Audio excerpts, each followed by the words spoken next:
બધું જતું કરવું પડશે. ઘણું બધું મેળવીશ અને ઘણું બધું એવું હશે કે જે તારા અને મારા જીવનમાં બદલાવ લાવશે. પણ મમ્મી, અત્યાર સુધી હું પપ્પાના પ્રેમથી વંચિત રહ્યો છું અને આ પૈસા પામીને હું શું કરીશ? નથી જોઈતો મારે આ હક. બેટા, વાત પૈસા અને હકની નથી, હકની છે. જ્યારે એક સંબંધ જોડાય ને ત્યારે એની સાથેના રહેલા દરેક સંબંધ જોડાતા હોય છે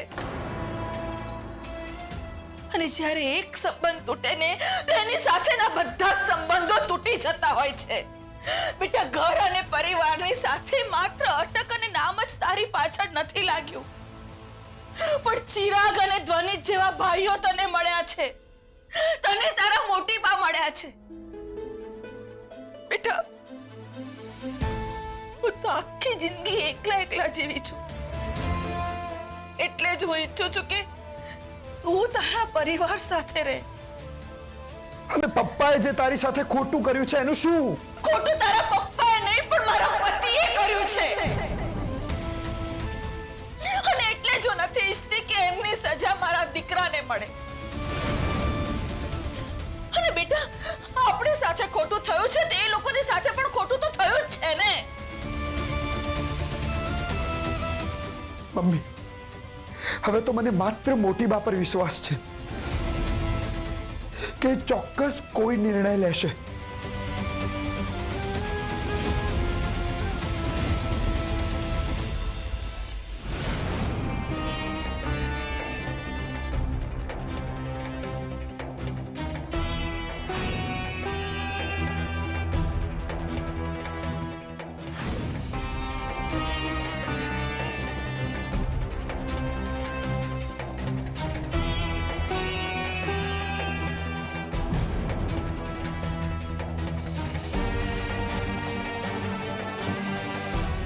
મોટી બા, પોખરાજ, તું નીકળ અહીંયાથી, દૂર થઈ જા મારી નજર સામેથી. મોટી બા, જો માં દીકરાને આ રીતે દૂર કરી દેશે તો દીકરો પોતાની તકલીફમાં માના ખોળામાં કઈ રીતે માથું મૂકી શકશે? મરી ગઈ તારી માં તારા માટે, પોખરાજ. મોટી બા,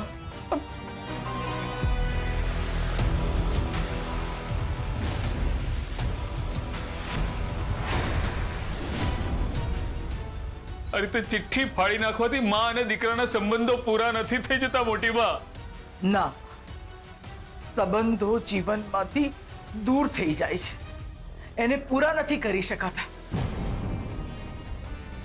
મને અલ્ઝાઇમરની બીમારી છે, પણ પોખરાજ, અત્યારે આ બીમારી મને સારી લાગે છે. આ જે કંઈ થયું એ હું તો ભૂલી જઈશ. મોટી બા, ના બોલો. હું તમને કંઈ કહેવા માંગુ છું, તમે લોકો સાંભળતા કેમ નથી? એક નહીં, 5 જિંદગીઓ પર તે પ્રશ્નાર્થ ચિહ્ન લગાવી દીધું છે પોખરાજ. તે ઘરમાં ચીટિંગ કરી, ચલો તને માફ કરી દીધો. ધંધામાં ગોલમાલ કરી, ચલો માફ કરી દીધો. પણ તે અમારા બધાની સાથે રમત રમી, એક સ્ત્રીની ગરિમા પર લાંછન લગાવ્યું તે પોખરાજ.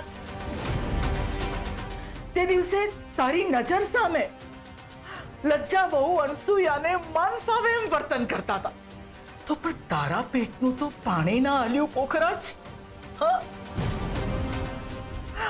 અરે, એ તારા બાળકની માં છે, આટલા વર્ષો આપ્યા છે એને તને, પણ તે શું કર્યું? તે એને ટિશ્યુ પેપર જેવી બનાવી નાખી. પણ એના ભૂલ તો પોખરાજ કે તે એક સ્ત્રીના પેટમાંથી જન્મ લીધો છે. તારા ઘરે પણ એક દીકરી છે. ઘણી વાર તો મને એવું લાગે છે કે આપણી પરી બિચારી તારા જ કર્મો ભોગવતી હશે. ના, આવું ના બોલો મોટી બા, આવું ના બોલો. નથી સંભળાતું ને? તો તું વિચાર કર કે અમને બધાને આ સાંભળતા કેટલી તકલીફ થઈ હશે પોખરાજ. અત્યારે અમારા બધાના જીવનમાં તકલીફ આવી છે તારા લીધે, એટલે તને માફ નહીં કરાય પોખરાજ.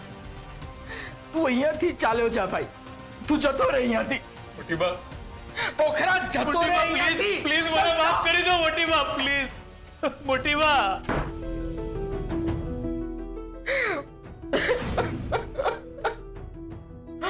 આવું કેમ કર્યું તે પોખરાજ? આવું કેમ કર્યું તે?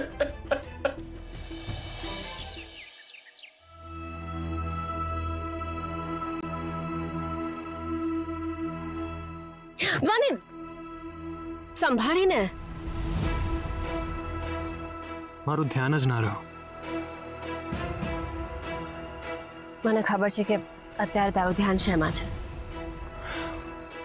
પોખરાજ અંકલે જે કર્યું એ હું સ્વીકારી નથી શકતો, તો પછી ચિરાગભાઈ અને પરીનું શું? મને તો લજ્જા આંટી વિશે વિચારીને બહુ જ દુઃખ થઈ રહ્યું છે. કાશ હું આ બધું બદલી શકતી. આજે સવારે અહીંયા આવતા મને આયાન મળ્યો. હું તો એની આંખમાં આંખ નાખીને જોઈ જ ના શક્યો.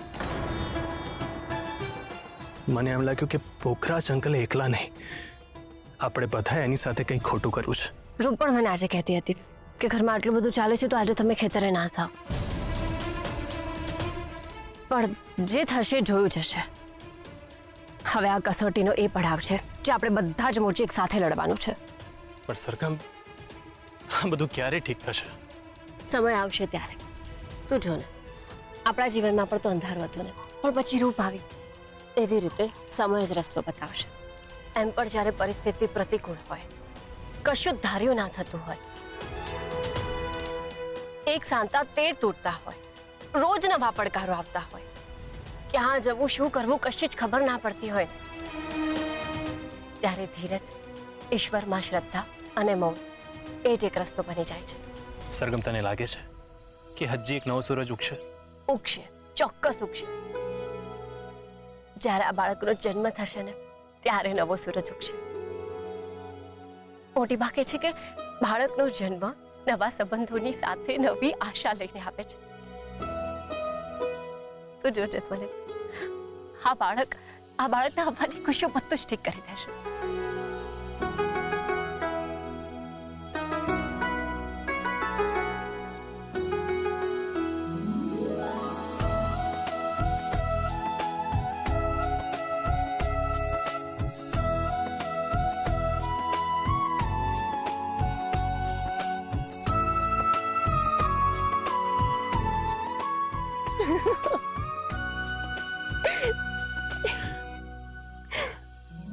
સરગમ, તારી વાત સાચી છે. માણસનું કંઈ પણ કરેલું ફોકટ નથી જતું. લજ્જા આંટીના જીવનમાં પણ કંઈ સારું થશે.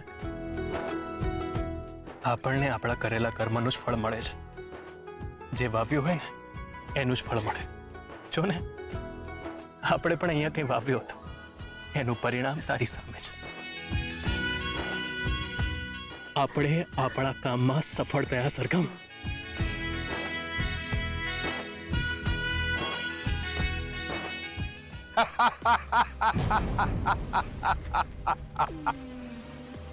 વાહ!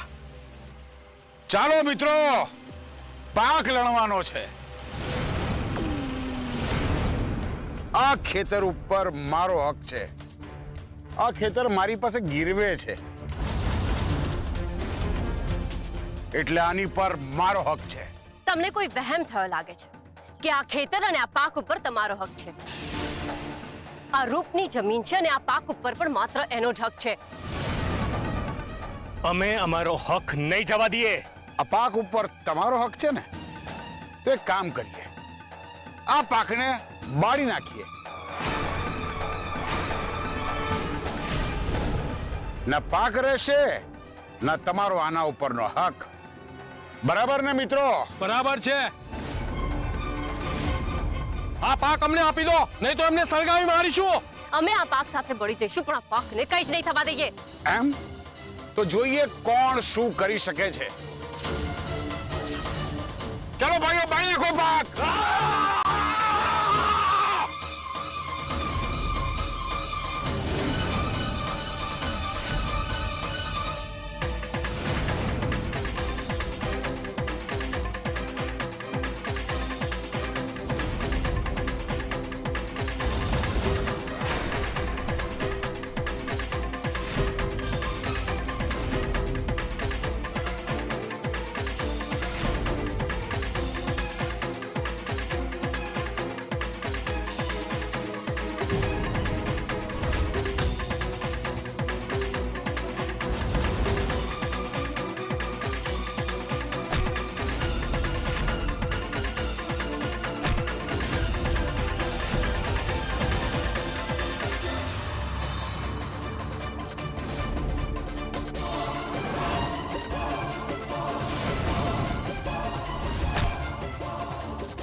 આ વખતે પાક લઈ લેશો પણ આગળ નહીં.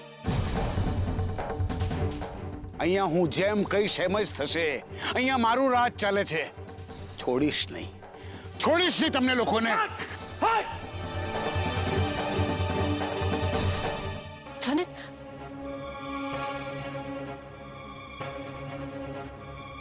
ધ્વનિત, સરગમ તું ઠીક છે ને? હું તો ઠીક છું, પણ તને કેટલું વાગ્યું છે? એ બધું ઠીક થઈ જશે, પણ આ લોકો બહુ જ ખતરનાક છે. આપણે આ લોકોથી બચવું પડશે. આ વખતે આપણે પાક બચાવી લીધો, પણ દર વખતે નહીં બચાવી શકીએ. આપણે એવું કંઈ કરવું પડશે જેથી રૂપ અહીંયા પાક વાવી શકે અને શાંતિથી રહી શકે.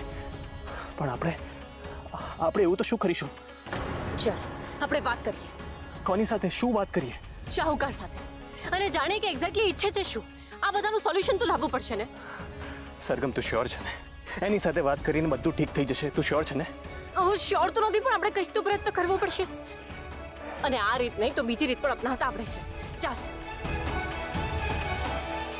ચાલ.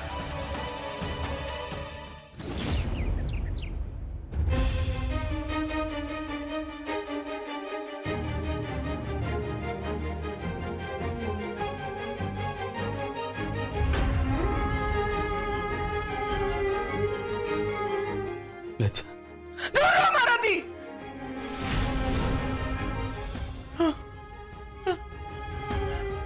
નજીક નહીં આવતા મારી. લજ્જા, આવું ના બોલ. આ જે કંઈ પણ થયું એનું કારણ જણાવવા માંગુ છું હું તને. બબ્બે પત્નીઓ રાખવા પાછળ કયું કારણ જવાબદાર હોય છે એ મારે નથી સમજવું કે નથી મને સમજાતું. લજ્જા, વિશ્વાસઘાત કર્યો છે તમે મારો.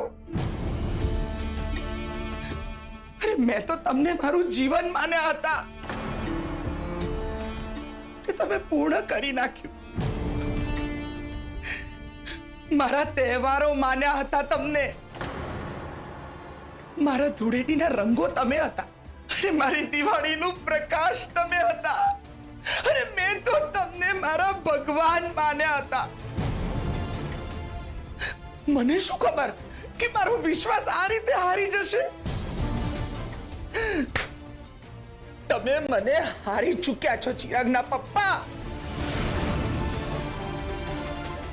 જાણે મારું તો જીવન જ પૂરું થઈ ગયું. ચિરાગના પપ્પા, મને તો લાગતું હતું કે આપણે બંને મેડ ફોર ઈચ અધર છીએ, પણ મારો તો એ ભ્રમ પણ ભાંગી ગયો મારો ભ્રમ. લજ્જા, તું ધારે છે એવું કાંઈ નથી. હું તને કંઈક જણાવવા માંગુ છું, સાંભળ તો ખરી. નથી સાંભળવું મારે. હવે કહેવા માટે કશું જ રહ્યું નથી. તમારો એક શબ્દ પણ મારાથી સહન નહીં થાય. હવે થશે તો નિર્ણય થશે, જેનો ન્યાય મોટી બાને હું કરીશ. નીકળો મારા રૂમમાંથી. ચલો ચાલ. અરે નીકળો. નીકળો તમે. નીકળો. લજ્જા,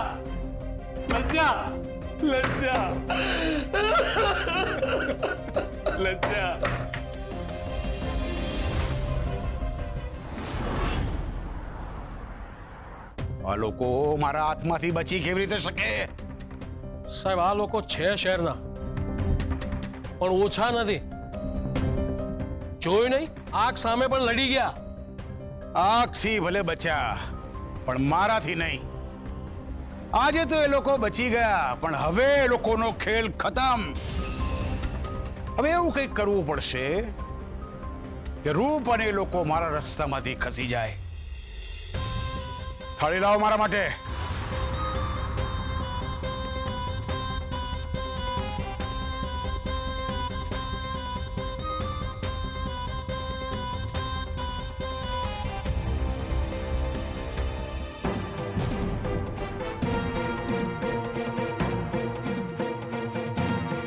હવે શેના માટે આવ્યા છો?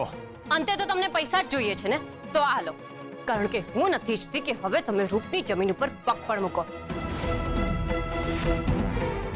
અમે હવે આ ચેપ્ટર પૂરું કરવા માંગે છે. એટલે રૂપના ભાગના પૈસા તમે આપશો એમ? અમે એક જ વારમાં બધો હિસાબ ક્લિયર કરવા માંગીએ છીએ. આ રહ્યા તમારા પૈસા. બોલો હજી કેટલા જોઈએ છે? તમારે ખેતી કરવી કે સારી જમીન રાખવી એ શું તમને રમત લાગે છે? તમે શહેરના છો એટલે નહીં સમજાય, બાકી આ રીતે હિસાબ ક્લિયર ન થાય. આ રીતે ક્લિયર નહીં થાય ને તો બીજી રીતે ક્લિયર કરતા અમને આવડે છે. તમે આ જમીન કોઈ મોટા બિલ્ડરને વેચી દેવા માંગો છો ને? કારણ કે આ જમીનની કિંમત બહુ ઊંચી છે એટલા માટે તમે આ જમીન માટે આટલું બધું કરી રહ્યા છો ને? અરે પણ તમે એટલું કેમ નથી સમજતા કે આ ખેતી લાયક જમીન છે, એમાં પાક વાવી શકાય, બિલ્ડિંગ ના બાંધી શકાય. શહેરો વધ્યા છે ને એટલે જમીનના ભાવ પણ વધી ગયા છે. એટલે ઘણા બધા લોકો બસ આ જ કરે છે. જમીનની સારી કિંમત મળે એટલે જમીનને વેચી નાખવાની. તમે પણ આ જ કરવા માંગો છો ને, પણ હું તમને આવું નહીં કરવા દઉં. કારણ કે તમારા જેવા માણસો લાલચમાં ને લાલચમાં એ નથી સમજતા કે જો બધે જ બિલ્ડિંગ બની જશે, બધા જ આવી રીતે જમીન વેચી નાખશે તો ખેતી કોણ કરશે? અને જો ખેતી જ નહીં કરીએ તો આપણે ખાઈશું શું? આ પૈસા. એટલે કોઈ પણ કિંમતે હું તમને આ જમીન નહીં વેચવા દઉં. તમે આ બધી સુફિયાણી વાતો બંધ કરો. આ બધું કહેવામાં જ સારું લાગે. અહીંથી જાઓ. હું નથી ઈચ્છતો કે મારા હાથ રંગાઈ જાય. એકવાર બચ્યા છો, વારંવાર નહીં બચો. એટલે તમે અમને મારવાની ધમકી આપી રહ્યા છો? અરે અત્યારે ઊંધી પૂછડે તમે ભાગ્યા છો અને અમને બીક બતાવી રહ્યા છો. માણસને લડતા આવડતું હોય ને તો એનો અર્થ એ નથી કે દરેક જગ્યાએ લડતો જ રહે. અમે તમારી સાથે રૂપના કારણે લડી રહ્યા છીએ. આ બધી જ વસ્તુનો એક જ ઉદ્દેશ્ય છે કે રૂપને એના ભાગનો હક મળે. રૂપને પણ સારી કિંમત મળશે તો એ પણ આ જમીન વેચી મારશે. એ આવું નહીં કરે એની શું ગેરંટી? પૈસો જ્યારે બોલે છે ને ત્યારે બધા જ અવાજો બંધ થઈ જાય છે. તમારી વાત સાચી છે. જ્યારે માણસને જમીનને બદલે સારી કિંમત મળે ને તો એ જમીન વેચી જ નાખે છે. પણ રૂપ એવું નહીં કરે. તમે રૂપ વિશે બહુ જાણો છો એમ? હા, કારણ કે ઘણીવાર માણસને સમજવામાં આખી જિંદગી નીકળી જાય છે અને ઘણીવાર થોડા કલાકોમાં પણ સમજાઈ જાય છે, જેમ અમે તમને સમજી ગયા છીએ અને રૂપને પણ.